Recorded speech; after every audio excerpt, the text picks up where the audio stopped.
Halo guys, Assalamualaikum warahmatullahi wabarakatuh. Perkenalkan, nama saya Indah Ananda, mahasiswi Winsus Karyau Prodi PGMI semester 3.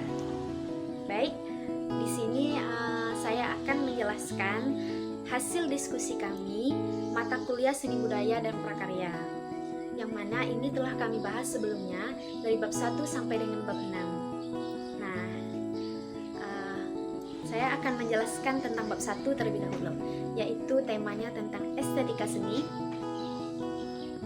Adapun estetika seni ini adalah sebuah filosofis yang mempelajari nilai-nilai sensoris yang kadang dianggap sebagai penilaian terhadap sentimen ataupun rasa. Nah, contohnya seperti ini teman-teman. Ketika kita melihat pemandangan yang indah atau sebuah pertunjukan, kita akan merespon secara tidak langsung bahwa kita tertarik dengan hal tersebut, bahwa kita suka dengan suatu keindahan. Nah, begitu. Kemudian adapun ruang lingkup suatu seni ini terdapat dua bagian. Yang pertama menurut fungsinya, yang kedua itu berdasarkan bentuk dan seni. Menurut fungsinya itu ada seni terapan dan seni murni. Contoh seni terapan ini seperti bangunan, gelas minuman yang cantik, dan mobil mewah. Kemudian seni murni adalah seni yang diciptakan hanya untuk dinikmati saja, seperti misalnya patung, lukisan. Jadi seni murni ini hanya untuk dinikmati saja. Kemudian kita lanjut ke karakteristik berbagai jenis seni rupa. Yang pertama itu ada menggambar atau melukis. Menggambar ini merupakan kegiatan awal dari anak dalam berkarya seni rupa.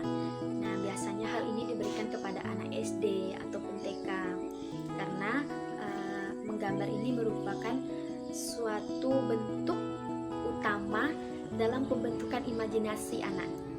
Nah, kebanyakan nih anak-anak SD ataupun TK itu menggambar secara berantakan atau mungkin tidak masuk akal. Seperti misalnya menggambar gunung, di atas gunung ada pohon pinang, pohon kelapa. Nah, tapi mereka mempunyai jawaban tersendiri ketika kita tanya. Begitu. Yang kedua itu ada membentuk. Membentuk ini termasuk karya seni rupa trimatren. Kegiatan membentuk biasa dijadikan sarang permainan anak, yaitu belajar sambil bermain. Nah, ini dilakukan supaya anak tidak bosan. Kemudian mencetak. Yang keempat itu menggunting atau melipat. Nah, ketika kita SD sering nih teman-teman, kita disuruh guru pembimbing untuk menggambar misalnya bulan atau bintang ataupun bunga. Nah, setelah itu kita disuruh menggunting dan menempel di buku ataupun di dinding yang telah disediakan. Kemudian ini dekorasi. Dekorasi biasanya bisa kita lihat pada acara-acara besar untuk menghias dinding atau tempat supaya terlihat lebih indah dan acaranya lebih menarik. Kemudian ada membangun, dan ketujuh itu membangun bagan. Kemudian kita lanjut manfaat seni. Manfaat seni ini terbagi menjadi 3, yaitu sebagai fungsi kepada individu, fungsi sosial, dan fungsi berdasarkan jenis seni. Nah, fungsi individu itu sebagai pemenuh kebutuhan fisik dan kebutuhan emosional. Sedangkan fungsi sosial itu terdapat ada dalam lingkup pendidikan, keagamaan, informasi, dan hiburan. Kemudian kita lanjut, jenis seni itu seni rupa, seni sastra, seni musik, seni tari, dan seni teater. Materi selanjutnya itu fungsi dan manfaat estetika. Estetika di dalam Islam itu mengangkat martabat insan atau mementingkan persoalan akhlak dan kebenaran yang menyentuh aspek-aspek estetika, kemanusiaan, dan moral. Nah, jadi fungsi dari manfaat estetika suatu seni ini di dalam Islam itu mengangkat derajat kita sebagai manusia, bahwasanya manusia itu menyukai suatu keindahan, sesuatu hal yang menarik. Kayak begitu. Kemudian kesenian di dalam Islam ini menggabungkan keindahan sebagai nilai yang tergantung kepada keseluruhan kebenaran Islam itu sendiri. dan kesenian Islam terpancar dari wahyu Allah, sama sepertinya undang-undang Allah dan syariatnya. Nah, kita masuk ke bab 2, yaitu antropologi seni. Yang mana antropologi seni ini membahas tentang hubungan antara karya seni, seniman, dan masyarakat. Nah, terlihat pada sikap atau apresiasi suatu pelaku seni dan masyarakat terhadap kesenian. Perasaan estetis merupakan suatu kecenderungan manusia untuk bersikap terhadap segala sesuatu yang menyenangkan, mengharukan, menakjubkan terhadap desain, warna, proporsi, harmoni, dan kesatuan. Kemudian sikap atau apresiasi seni kita itu terbagi menjadi dua bagian. Sikap terhadap kesenian tradisional dan sikap seni terhadap kesenian modern. Sikap terhadap kesenian tradisional ini, para peminat seni tradisional itu cenderung meluangkan waktu untuk menikmati waktu dalam pertunjukan, menikmati peninggalan sejarah, dan turut serta melestarikan kekayaan budaya.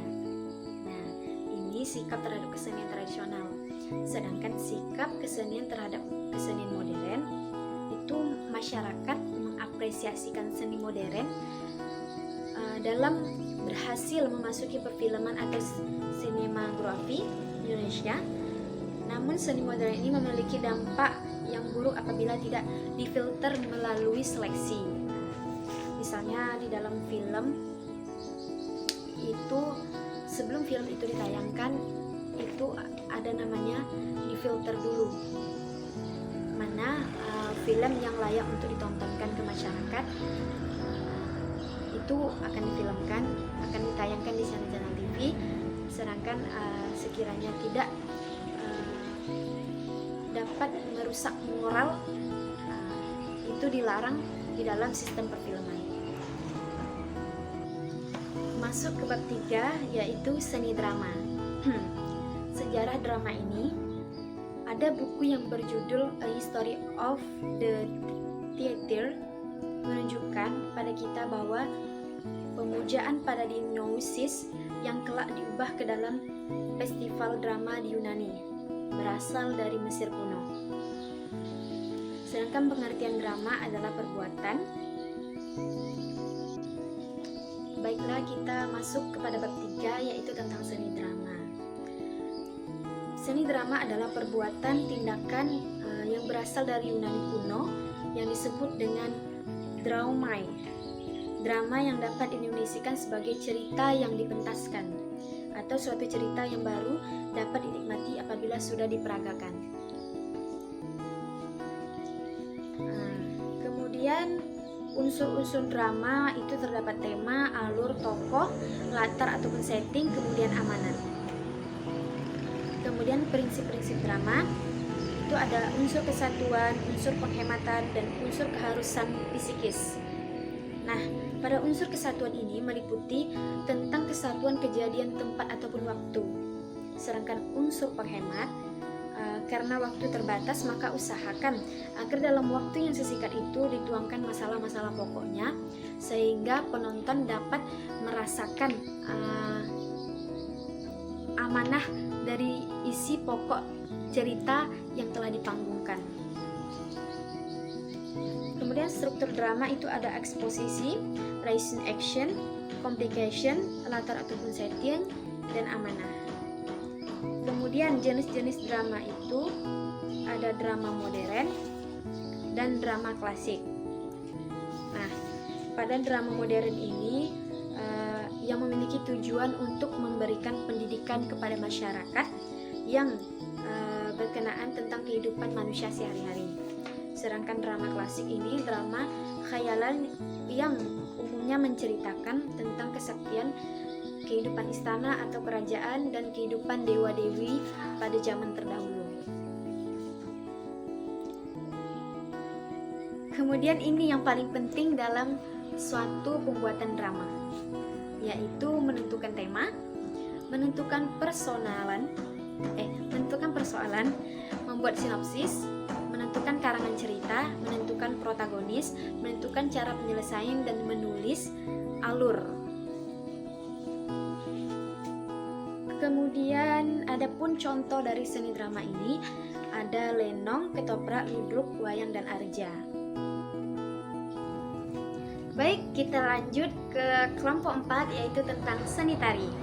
Nah, seni tari ini adalah gerak tubuh secara berirama yang dilakukan di tempat dan waktu tertentu untuk keperluan pergaulan, mengungkapkan perasaan, atau ada maksud dan juga pikiran tertentu yang ingin disampaikan lewat gerakan tubuh ini. Nah, contohnya itu seperti tari zapin atau tari persembahan. Tari persembahan itu biasanya dilakukan ketika sebelum acara itu dimulai. Nah, ketika tari persembahan itu sang penari akan biasanya tari persembahan ini dilakukan ketika acara dalam suatu aspek itu belum dimulai. Saat itu sang penari akan mempersembahkan tariannya kepada para tamu undangan dan mempersilahkan mereka untuk memakan sekapur siri. Nah, biasanya begitu. Kemudian konsep seni tari ini ada ruang gerak, ruang tenaga, waktu, dan juga prinsip seni tari, jenis-jenis seni tari, dan peran seni tari. Nah, adapun prinsip seni tari ini ada keutuhan, harmoni, keseimbangan, dan dinamika. Nah, ketika 4 prinsip ini telah terpenuhi, maka pesan di dalam tari tersebut akan tersampaikan kepada para hadirin. Kemudian itu jenis-jenis tari itu ada tari tradisional, ada tari kreasi baru, dan tari kontemporer. Tari kontemporer ini adalah jenis tarian modern yang berkembang di Indonesia. Kemudian peran dari seni tari ini ada tari sebagai upacara, tari sebagai penggambaran adat, tari sebagai hiburan, dan tari sebagai pertunjukan. Nah, langsung kita gas lagi guys ke kelompok 5, yaitu tentang seni musik. Seni musik ini berasal dari 2 kata, yaitu seni dan musik, sebagai sarana untuk mengungkapkan ekspresi pembuatan, sedangkan musik adalah seni yang menghasilkan suara sehingga mengandung irama lagu dan keharmonisan dari berbagai alat musik. Sedangkan secara etimologi, kata seni berasal dari Sanskerta yang berarti penyembahan, pelayanan, atau pemberian. Adapun unsur-unsur seni musik itu sebagai berikut. Yang pertama ada melodi, ada irama, ada birama, harmoni, tangga nada, tempo, dan dinamika. Satu lagi timbre. Timbre ini adalah kualitas dan warna suatu bunyi.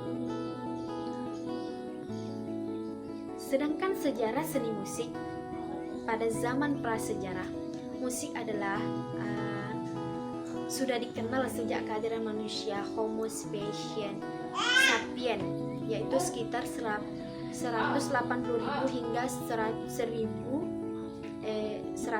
tahun yang lalu.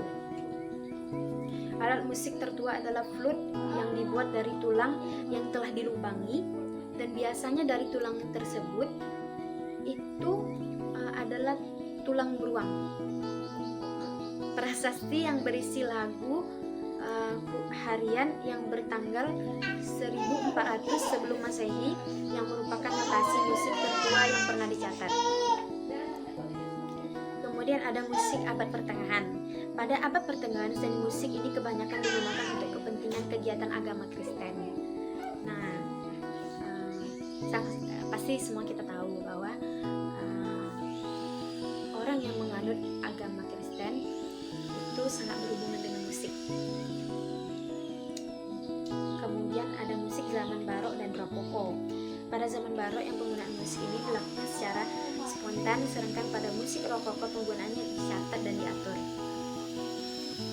Sedangkan selanjutnya itu musik zaman klasik. Pada zaman klasik ini penggunaan dinamika pada musik menjadi lebih lembut dan pemakaian ornamentik dibatasi. Ada musik zaman romantik. Zaman romantik ini sangat mementingkan perasaan yang subjektif. Opera, balet berkembang pada zaman itu. Nah, musik pada zaman romantik ini biasanya lirik lagu ataupun aliran musiknya yang mengenai perasaan atau suatu ungkapan dalam pikiran dengan apa yang dirasa oleh orang sekitar atau seseorang yang berharga dalam hidupnya. Kemudian ada musik zaman modern. Musik pada zaman modern ini lebih berfokus pada ritme, gaya, dan suara, namun pada era ini tidak mengakui adanya hukum dan peraturan seperti zaman sekarang. Kemudian kita lanjut ke kelompok 6, yaitu seni rupa kriya atau kreatif. Seni kriya ini berarti sesuatu yang erat kaitannya dengan keterampilan tangan atau kerajinan yang membutuhkan ketelitian untuk setiap detail karya seni yang akan dihasilkan. Nah, sedangkan karya yang dihasilkan oleh seni kriya adalah seni pakai. Contohnya batik, seni ukir, ada keramik grafis, sulam, anyaman dan cindera mata, serta hiasan dinding. Nah, sedangkan jenis-jenis kriya ini ada 6 macam. Yang pertama seni kriya kayu, kriya tekstil, kriya keramik, kriya logam, kriya kulit, dan kriya batu. Sedangkan ciri-ciri seni kriya itu ada 3 ciri. Yang pertama itu digunakan sebagai hiasan, sepertinya contohnya tadi hiasan dinding, mungkin patung atau gambar-gambaran. Kemudian ciri seni kriya yang mengutamakan fungsi siap pakai, seperti misalnya anyaman. Ketika sudah menganyam mungkin bisa dibuat tikar dan bakul mungkin. Nah, itulah guys. Kemudian yang ketiga itu ada seni kriya bisa dipakai sebagai mainan.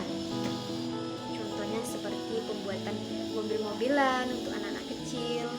Terus apa lagi ya, mungkin patung juga bisa sebagai mainan. Oke, mungkin hanya itu yang dapat saya sampaikan. Lebih dan kurangnya saya mohon maaf. Assalamualaikum warahmatullahi wabarakatuh.